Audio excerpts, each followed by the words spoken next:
اعوذ بالله من الشیطان الرجیم. بسم الله الرحمن الرحیم. به نام خداوند بخشنده مهربان.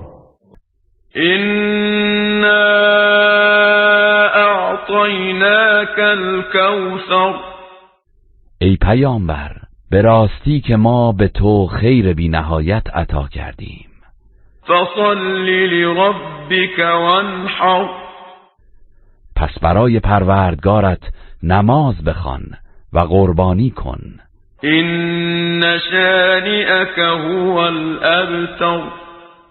بدون شک دشمن تو بریده از همه خیرات و برکات است.